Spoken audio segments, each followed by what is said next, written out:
بسم الله الرحمن الرحيم. النهاردة أنا هتكلم على تسويق معاني ومفاهيم من تصريح بطريقة غير مباشرة حصلت، وكان رد من تقريبا اللي هو المذيع وليد الفراج على فكرة الديربي السعودي والنصر والهلال، ثم رد عليه مصري قال له لا، يبقى ديربي الأهلي والزمالك هو على مستوى العالم لو ده على مستوى الشرق الأوسط.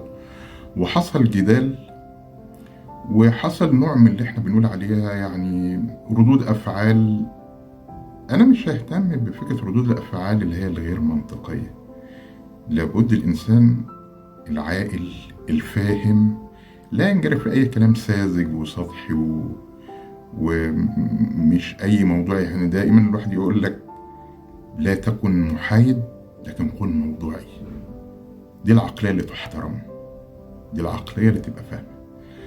ثم شفت برنامج رياضي في الكويت وموجودين 4 المفروض يعني يبقوا فاهمين في الرياضة، فردوا باستهزاء وده عالمي وشوف القيمة بتاعت كذا. فأنا عاوز أرد بطريقة يعني يا جماعة لا نسوق الوهم، لازم نبقى مستوعبين وعلى مستوى الموضوعية، وليس الكلام تعصب هنا أو هنا ونتمنى التقدم في السعودية وهنا. لكن أخطر حاجة اللي انت تسوق الوهم والشيء الخادع، ثم الواحد يقوم يتفاجئ بالواقع وحاجات زي كده.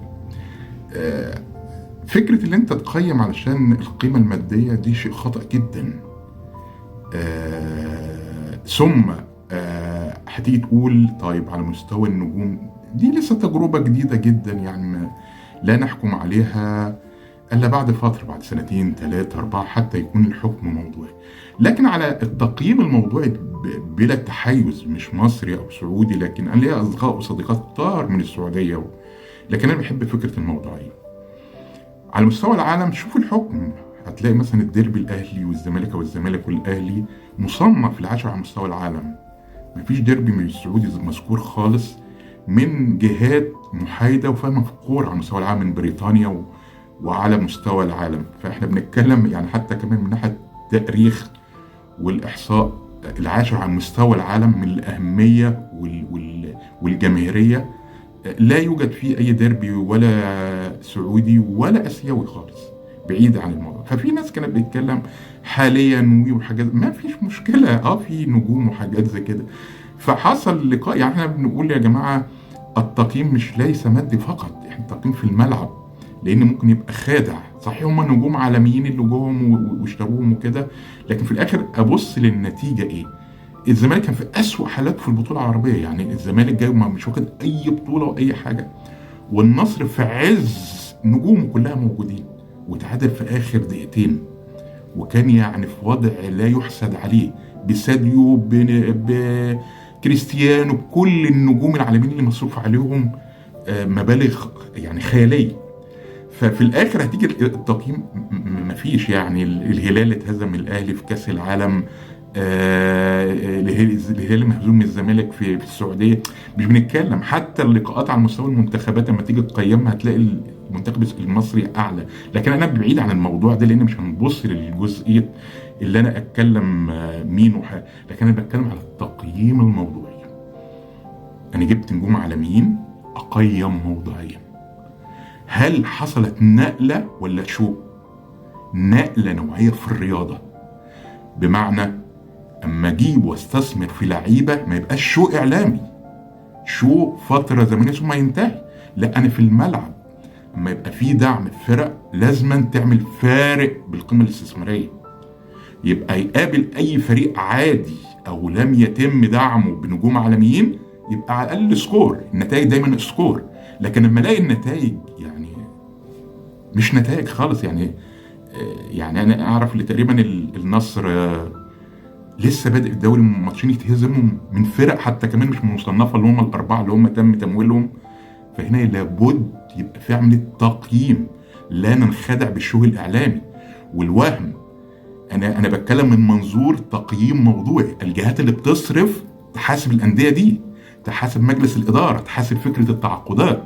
انا ما بجيب لاعبين مش هدفهم اللي هم جايين يستمتعوا، زي ما حد كتب يقول لك اللعيبه الغربيين واللعيبه العام بتتهافت. لا لا لا يا جماعه، دي كلام بيبقى خادع. احنا جميل ان انا ممكن اجيب لعيبه عالمين، يبقى التفاوض على نفس المستوى، وما بيبقاش هم جايين فكره نزهه، ما بيبقوش واخدين مبالغ خياليه وجايين فكره نزهه، او مش على نفس المستوى. لازم يبقى فيه الفرق. فانا هنا بتكلم بفكره التقييم الموضوعي.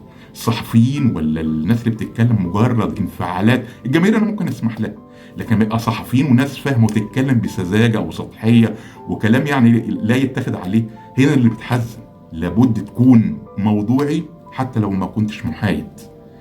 تقييم التجربه السعوديه لا تقيم الا بعد سنتين 3 حد ادنى.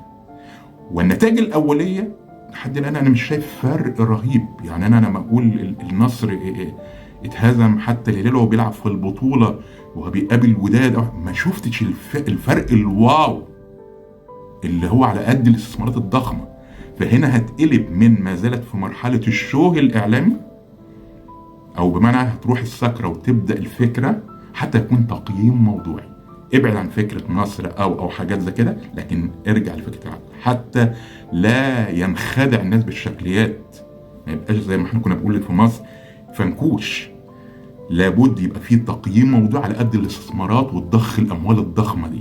لو ما حسيناش بفرق بين الاربع فرق اللي اتضخ فيها الاستثمارات الضخمه دي، ثم الاقي النتائج عاديه وبيتهزموا حاجه كده، يبقى في هنا خدعه، او فكره اللي احنا بنقول عليها الوهم الخادع. فاتمنى يبقى التقييم موضوع للناس فاهمه. تقييم التجربه السعوديه تبقى مهمه، بس بعد 2-3 حتى نبدا نحس بالفرق الرهيب جدا. اي انديه عربيه تيجي تقابل اي فرق من اللي تم دعمها بملايين الدولارات دي بشكل خيالي، لازم يبقى في سكور، في شيء، في رعب. لكن لما تبقى المستويات متقاربه جدا، كأن انا جبت شو اعلامي، ما جبتش قيمه فنيه تضيف للكره السعوديه.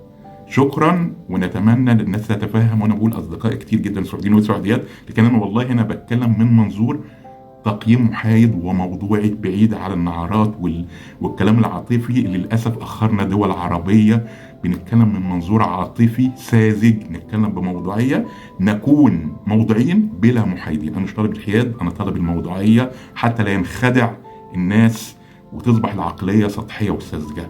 اتمنى ان يكون الرساله وصلت. التقييم الموضوعي مش شرط يكون محايد، ولكن كن موضوعي عند الطرح. لا تنخدع بأي كلام شو خادع، ثم تكتشف الحقيقة فيما بعد النتائج مش على نفس المستوى، ولكن كان شو إعلامي فقط.